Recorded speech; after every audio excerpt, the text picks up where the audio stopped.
He moves on to Trinidad, as you said. That leaves two more one-day games. You didn't learn much from these games. So presumably you'd go in with the same side, wouldn't you? Exactly, and that's the thing. Even if we had learned few things, you would still continue with the same side, unless the conditions are demanding for you to actually play a different combination.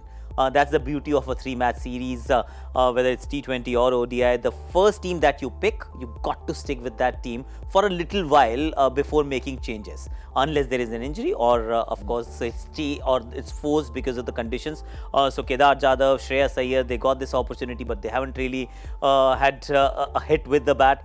Khalil Ahmed was expensive in a couple of overs, but who cares? It's just 2 overs that he has bowled. He would have bounced back. So you go in with the same playing 11 if there is no injury concern. I'm thinking Shreyas Iyer. I'm thinking of Kedar Jadhav. Kedar Jadhav got a little bit to do during the World Cup. Shreyas Iyer didn't. They're looking at this opportunity from different points of view. Shreyas Iyer saying, when am I going to get my chance? I've only got 5. I'm not around for the test matches. How much longer do I have to wait to get my chance again? And Kedar Jadhav saying, I want to play every match I can because I want to prolong my career.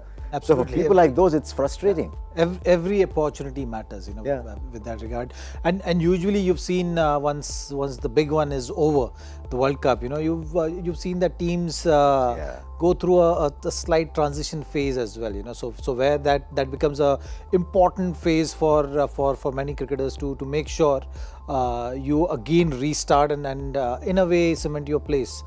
So this phase actually is quite a critical one for few of the cricketers in that team for sure, with regard to cementing the place. And Shreyas Iyer for sure is one of them who will be thinking, okay, fine, now here's the opportunity. I have to make most of it, so that if he's able to succeed, then you suddenly in a year or so will again start talking about the next big one coming, say a few years down the line. Zach is right. Team managements do think in that fashion. Currently, it's not just team management, it's cricket boards who are thinking like that, because there's an anti-coach broom that they're buying in wholesale. And it's an anti-coach broom. They're just sweeping all the coaches of the world away. Mickey Arthur from Pakistan is just gone. Chandigarh Singh of Sri Lanka is just gone. The Bangladesh, Steve Rhodes from Bangladesh has gone. Phil Simmons from Afghanistan is gone. Trevor Bayliss finishes. He's not been sacked, but Trevor finishes. Otis Gibson from South Africa is gone. Mike Hesson, Kings 11 Punjab has gone. Mike Hesson from Kings 11 Punjab. So Tom Moody for Sunrise Hyderabad gone. So there is a broom there. Patjhad, yes. No, there's more coaches that are on their way out. So I mean, suddenly if you want to be a coach, there's a lot of applications, a lot of CVs being written.